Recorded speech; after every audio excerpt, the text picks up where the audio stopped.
La Edad Media es el periodo histórico de la civilización occidental comprendido entre el siglo V y el siglo XV. Se suele situar su inicio en el año 476 con la caída del Imperio Romano de Occidente y su fin en el año 1492 con el descubrimiento de América. Aunque también se sitúa en 1453 con la caída de Constantinopla, fecha que tiene la singularidad de coincidir con la invención de la imprenta por parte de Gutenberg y también con el fin de la Guerra de los 100 años, una guerra que en realidad duró 116 años entre los reinos de Francia e Inglaterra. Esta guerra fue de raíz feudal, pues su propósito era resolver quién controlaría las enormes posesiones acumuladas por los reyes ingleses desde 1154 en territorios franceses, debido al ascenso al trono inglés de Enrique II Plantagenet. Tuvo implicaciones internacionales y finalmente, después de numerosos avatares, se saldó con la retirada inglesa de tierras francesas. En la Edad Media se sustituyó el modo de producción esclavista por un modo de producción de servidumbre feudal. También se fue produciendo una descomposición de las estructuras centralizadas del Imperio Romano que dio paso a una dispersión del poder. En lo ideológico y cultural se produjo un mestizaje de la cultura clásica con las culturas monoteístas cristiana e islámica, cada una en su espacio. La Edad Media suele dividirse en dos grandes periodos: temprana o alta Edad Media, siglos V a X, y baja Edad Media, siglos XI a XV. Como hemos visto, la Edad Media duró unos 1000 años y en 1000 años ocurren muchas cosas. Por un lado, en Oriente tenemos la historia del Imperio Romano de Oriente, apodado como el Imperio Bizantino, con la capital en Constantinopla, donde se hablaba griego. Desde aquí se cristianizarán los pueblos eslavos como los serbios, los búlgaros y los rusos. Por otro lado, en Europa occidental tenemos a un montón de pueblos germanos, bárbaros para los romanos, procedentes del norte de Europa, que fueron descendiendo en sucesivas oleadas hacia el sur y se fueron asentando formando reinos. Estos pueblos aseguraron y fusionaron con su cultura muchos rasgos de la civilización griega y latina, adoptando el derecho romano y el cristianismo como religión oficial. En el año 620 en la Meca surge la figura de Mahoma, que crea una religión monoteísta, el Islam. A su muerte en el 632, la península arábiga era ya en su mayoría musulmana. Sus sucesores tomaron el título de califa e iniciaron una expansión territorial que llegó desde la península ibérica hasta la India. La presencia de los musulmanes como una civilización rival alternativa asentada en la mitad sur de la cuenca del Mediterráneo, cuyo tráfico marítimo pasan a controlar, obligó al cierre en sí misma de la Europa occidental durante varios siglos. Para algunos historiadores, este hecho significó el verdadero comienzo de la Edad Media. En el año 732, en la batalla de Poitiers, con Carlos Martel a la cabeza de un ejército, comienza el retroceso de las fuerzas musulmanas en Europa. El nieto de aquel Carlos Martel, Carlomagno, expandió los distintos reinos francos hasta transformarlos en un imperio, el Imperio Carolingio, al que incorporó gran parte de Europa occidental y central. Conquistó Italia y fue coronado Imperator Augustus por el Papa León III el día de Navidad del año 800. A su muerte, el imperio se acabaría dividiendo entre sus nietos. Alemania y Francia se disputan el norte de Italia. Gana Alemania, que obtiene el favor del Papa y la corona imperial. El resultado es el Sacro Imperio Romano Germánico. En el año 962, el rey alemán Otón I, llamado el Grande, es coronado emperador. Tras la desintegración del Imperio Carolingio y el fracaso del proyecto político centralizador de Carlomagno, la debilidad de los reyes se hizo evidente. Sus sucesores se vieron obligados a ceder gran parte de su autoridad a los condes y marqueses para obtener su apoyo. Para asegurarse la lealtad de estos nobles, los monarcas les entregaron tierras, los feudos. Por otro lado, las invasiones de vikingos, sarracenos y húngaros aumentaron la inseguridad general, lo que obligó a los reyes a encomendar a los nobles la defensa de sus territorios. Nace la figura del caballero. El feudalismo alcanzó su madurez en el siglo XI y tuvo su máximo apogeo en los siglos XII y XIII. Su cuna fue la región comprendida entre los ríos Rin y Loira, dominada por el Ducado de Normandía. Por feudalismo entendemos al sistema basado en una serie de lazos y obligaciones que respaldan compromisos generalmente militares entre un hombre libre, el vasallo, y otro hombre libre en situación superior, el señor.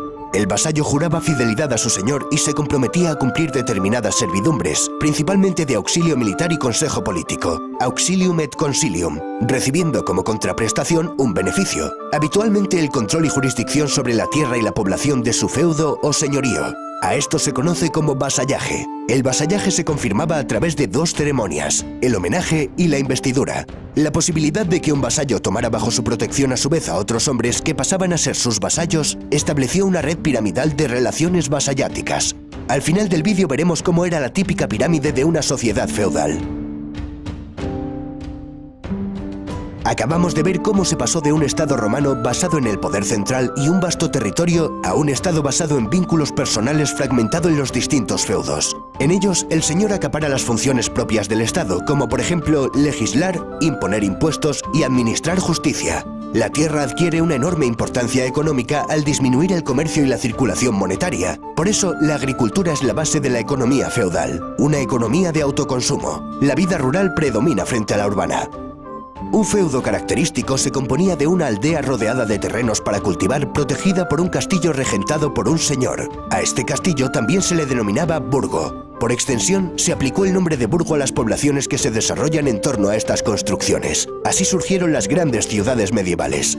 A los habitantes de estas nacientes ciudades se les llamaban burgueses, naciendo el término burgués. A estos centros acudían los campesinos a vender sus excedentes, cereales, frutas, carne, a la vez que compraban artículos de uso cotidiano elaborados por los artesanos, herramientas, cerámica, ropa. Se fueron creando nuevos barrios de artesanos y mercaderes que se agrupaban en gremios.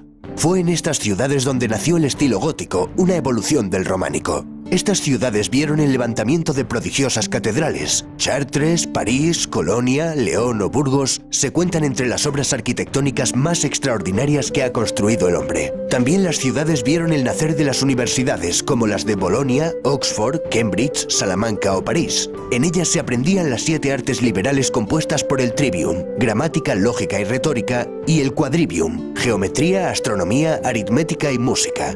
También podían cursarse estudios especializados como Derecho, Medicina, Teología y Filosofía. La filosofía dominante era la de Aristóteles, cuyos textos habían llegado a Europa a través de los centros de enseñanza árabes. La filosofía medieval, la escolástica, se proponía fundamentalmente sistematizar la concepción cristiana del mundo en términos aristotélicos. El representante más célebre de esta corriente fue Santo Tomás de Aquino. Catedrales majestuosas, universidades... Vaya, parece que la Edad Media no es esa época oscura que siempre nos han querido vender. Y todavía no hemos mencionado los monasterios. Los monasterios también fueron islas de civilización. De ellos no solo emanaba espiritualidad, cultura y cristianismo, también fueron los que introdujeron la roturación de los bosques, beneficiosos inventos como la buena cerveza o maravillosos remedios naturales. Pero los monasterios fueron fundamentalmente grandes escritorios donde se salvaron, copiaron y conservaron los manuscritos que hemos heredado de la antigüedad. Estas islas de civilización no eran lo común dentro de la sociedad medieval. La mayoría de la población era analfabeta. Aquí los juglares y trovadores jugaron un papel muy importante. Eran músicos y poetas que divulgaron oralmente las hazañas épicas de héroes. La Edad Media es la época de los grandes caballeros y los grandes cantares de gesta como el cantar de Mio Cid, la canción de Roldán, Beowulf o el cantar de los Nibelungos. Estos poetas también nos hablaron del amor cortés que expresaba el amor de forma noble, sincera y caballeresca. El mayor ejemplo lo encontramos en la historia artúrica de Tristán e Isolda. La poesía trovadoresca era sobre todo de temática amorosa, pero también podía centrarse en aspectos políticos, morales, religiosos, etc. Otro de los temas podía ser el de las cruzadas, una serie de campañas militares con el objetivo de restablecer el control cristiano sobre Tierra Santa, el territorio geográfico que comprende todos los sitios en los cuales se desarrollaron escenas bíblicas. Para terminar, veamos cómo era la pirámide social de un régimen feudal. En lo alto de la cúspide se encontraban el emperador o los reyes. Para el siguiente escalón vamos a establecer 2 columnas diferenciadas, pues la Iglesia constituía una jerarquía paralela a la nobleza. Dentro de la alta nobleza tenemos a duques, marqueses y condes cuyos títulos derivan de gobernadores del Imperio Carolingio. Un escalafón más bajo tenemos a varones, caballeros, etc. En la rama del clero también distinguimos entre alto clero, que procedía de la alta nobleza y las familias reales, y el bajo clero, que procedía de familias acomodadas de campesinos y artesanos. En la base de la pirámide tendríamos al 90% de la población, el campesinado. Los campesinos con menos derechos, como el de no poder abandonar el feudo, eran los siervos. La diferencia principal entre un siervo y un esclavo consistía en que, en general, un siervo no podía ser vendido por separado de la tierra que trabajaba, y en que jurídicamente era un hombre libre. Era una sociedad profundamente estática, ya que cada individuo permanecía en la clase social en la que había nacido. Las injusticias que comportaba esta jerarquía eran compensadas por la religión. Toda situación de desventaja en este mundo se compensaba con una situación de ventaja en el siguiente.